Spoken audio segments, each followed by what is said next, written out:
Toyota's flagship vehicle has never actually been a Lexus. You might be saying the Lexus flagship has been traditionally the LS. You could make the argument for the LC or the LX, but the true flagship for Toyota is the Century. And when I was in Japan last year, David and I gave you guys a walk around of the new Century SUV. I had no hopes of it ever coming to the United States market.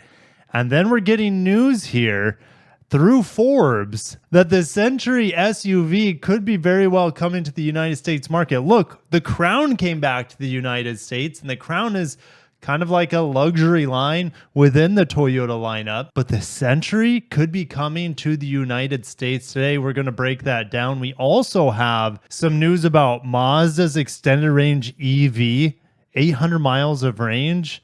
We'll talk about that and what could be, but I don't want to get you too excited. Then we'll talk some politics. Yes, it's that time of year. We're all sick of it. Well, at least I am. Mexico and Toyota and Honda and General Motors and like Polestar, they're saying, hey, United States government, you're being super irrational with all these bans on Chinese tech for our automobiles. We need to have more time here before you set this ban in effect. Otherwise, it's really going to screw up the whole process. Cars are going to get more expensive. We'll talk about this at the end. If you guys like auto industry news, make sure you're subscribed. Hit the like button. I just reviewed the Honda Civic Si today and did a fuel economy test on it. So make sure you're subscribed if you want to see that review on it. A lot of cool things coming down the channel this year and early next year into January from Toyota to Honda. I have also Acura coming up this year. And what else? Oh, it's actually pretty heavily packed on the Japanese side of things. So if you guys like Japanese auto news, especially, make sure you are subscribed. All right, let's get into this Toyota Century. This article from Peter Lyon. He is, he's been writing articles for Forbes for a long time. He lives in Tokyo. He's one of the most reliable sources when it comes to Japanese autos and bringing that here to the English-speaking world. So the new Century sits above Lexus. I already mentioned that. But it is being sold through Lexus dealers. Well, we have no shortage of Lexus dealers here in the United States. Get this, Toyota started selling the Century in China this month, October 2024. It's going to the UAE within just a few months as well. This car, the Century SUV, was designed with the international marketplace in mind. 40 units have been sold in China already with the average price tag around $170,000 US. You might be saying, Kirk, that's outrageous. But this is not like a Lexus, even though it could be badged as a Lexus, and maybe it should be badged as a Lexus. This is a competitor against a Cullinan, against the Bentley Bentayga, against the GLS 600. Now, keep in mind, I've driven the Maybach GLS 600. It's okay. I would rather have the Century SUV. I think it's a better looking vehicle, and I think the twin turbo V8 in here is nice. Don't get me wrong, but having that plug-in hybrid V6 is also a nice powertrain. Anyways. Those cars cost a ton of money. I think that the Maybach GLS 600 was the most expensive car I've ever reviewed on the channel. Yes, the Cullinan starts at $392,000. The Bentayga doesn't cost that much, but this Century SUV is a direct competitor, even though it might not cost as much. This has not been confirmed by Toyota, but Peter Lyon might be spilling the beans here. Again, he lives in Japan. He might have a scoop here. He's saying that the price is expected to be similar to $170,000 when it goes on sale in the United States. I have not heard even the slightest whisper that this vehicle would be going on sale in the United States. But if it's going on sale at Lexus dealerships in China, in UAE, in other markets, why wouldn't it come to the United States? If Cullinan, I see a Cullinan every week. I would say I see a Bentayga a few times a week where I live. I rarely actually see the GLS 600 because the other vehicles are just far superior. And I would say after being in both the GLS 600 and the Century SUV is less busy. It seems more calming. It seems, in that regard, it's more luxurious as well. From the plug-in hybrid V6, it has 412 horsepower. You'll probably get somewhere around 30 to 35 miles of fully electric range when the battery is full. But keep in mind that battery is on the smaller end for a vehicle of this size. Now, it is actually the exact same powertrain that's seen in the TX 550H Plus plug-in hybrid. I haven't driven that yet. Hopefully when it becomes available to drive, I will. That vehicle's still on stop sale, even though the fixes for the Lexus TX and Grand Highlander are being put into effect this month. It's going to be a slow rollout for the majority to get that fix in. Even though this Century is shared with the TX and Grand Highlander with the platform and the powertrain shared with the Lexus TX, this vehicle is going to ride completely different. It's going to have far better insulation as well compared to the TX 550H Plus. Now, ironically, Toyota still sells the Century through Toyota dealerships in Japan, where the Century has a unique status level, even though it is technically a Toyota. Now, remember, the Century has been around much longer. The Century nameplate has been around much longer than Lexus ever has been. I mean, you got to look. The Century goes back to the 60s with the first generation. I mean, this nameplate is almost as old as Toyota. Well, at least the automotive end of Toyota. So it's going back to the late 60s. This nameplate has no problem being sold at Toyota dealerships in Japan. But globally, Lexus is a better marketplace, just a better place to be able to hold such an expensive vehicle that actually is far more luxurious than any Lexus ever made. Now, apparently at these Lexus dealerships, customers are taken to Century VIP special booths and give them a bespoke Century sales presentation. If Lexus dealers would be able to pull that off here in the United States, you would almost have to have a specifically trained Lexus sales consultant in order to be selling Century vehicles. I mean, here's the thing. If I was buying a Century from a Lexus dealership, I would like to have a bespoke experience because these vehicles oftentimes are going to be custom ordered too. When you're spending that much money, they're almost guaranteed to be custom ordered.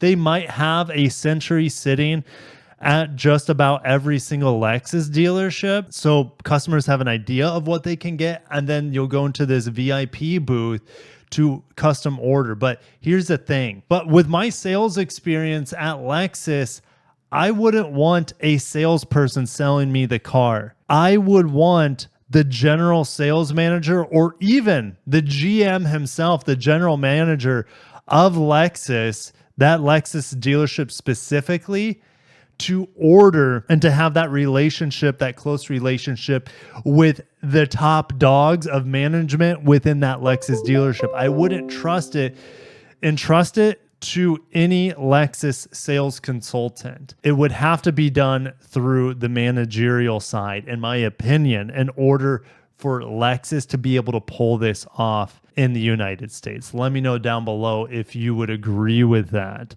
And we know the ego people have here in the United States. How many Lexus dealers would be pissed if they're selling this Century, which they're going to make a nice profit on, by the way, if they're able to sell enough of them anyways? Wouldn't it benefit them if it was called a Lexus Century? You got to keep in mind the Century branding is completely outside of the minds of the customers in the United States. It should be badged as a Lexus Century, in my opinion, if they want it to have even better name recognition in the United States.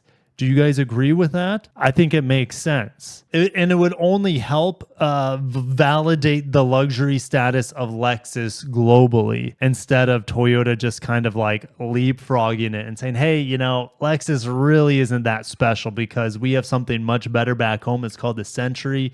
And you can have it, but it's not really a Lexus. That makes me upset. Would make me upset as a customer, a Lexus loyal customer, and it would make me upset as a Lexus dealer. But also you guys down below if you think this Century should be badged as a Lexus stateside. And I'm okay with it as well because this is an SUV. This is not like the traditional sedan Century, which has a lot of, I don't know, tradition around it. This is a whole new page forward, a whole new step forward for Century. It's okay that it could be called a Lexus Flagship, and maybe in the United States they call it the LQ 550h Plus, even though it's a Toyota Century, or just called the Lexus Century. I think Lexus Century would be fantastic. But anyways, we're going to keep moving. I could talk about the Century forever. A vehicle that I know for 100% a fact that we're not getting, but it's worth talking about because Mazda 6, well, it's been discontinued since 2021 or so in the United States, their largest sedan. They have a pseudo replacement for it in China. And for around $20,000, you can get this extended range electric vehicle, which is a long range plug-in hybrid that has an 800-mile range, charges in 30 to 80% with DC fast charging in just 15 minutes. They have a fully electric version, which they say 373 miles. I would say it's probably around 280 miles of range because the battery's 68.8 kilowatt hours. And it is 254 horsepower with a single electric motor in the rear, which is nice to have a rear-wheel drive Mazda, right?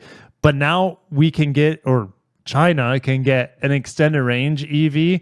And so you have this smaller range extender gasoline engine, which only produces 93 horsepower, but you have a 160 kilowatt electric motor, maybe 215 horsepower. But the range on this goes up to 808 miles, and you can still fast charge it in 15 minutes. It has a Sony audio system, ambient lighting. The trunk ranges in size because you can change the rear seat position to lounging. And the electric version also has 100 liters in the front trunk of cargo space. I mean, this thing is like a decade ahead, I swear, a decade ahead of the cars that we have in the States, this Mazda EZ6. So yeah, the Chinese market, it's moving so fast. It's super competitive, really impressive tech. And that tech is being banned in the United States by the Biden administration. The Mexican government is pushing back on this because it will have a huge impact on the Mexican automotive industry, where a ton of our cars are built for the United States market. It poses trade barriers, disrupts supply chains, increased production costs. Cars are already too expensive, and a possible risk of reduced direct and indirect employment. I see the disruption in supply chains is going to mean less cars coming off the press, out of the factories, which means costs go up, availability goes down, and the car market is even further broken. So Alliance for Automotive Innovation, this group that represents General Motors, Toyota, Volkswagen, Hyundai, and other major automakers, asked for at least one additional year to meet the hardware requirement. And this ban on Chinese tech, at least on the software side, would start for the 27 model year. And the hardware ban from Chinese sources would take place in the 2030 model year or January 2029. And so the automakers are asking for an extension here. Honda's asking for an extension for 2 years on top of that. And the Commerce Department wants to finalize this by January 20th.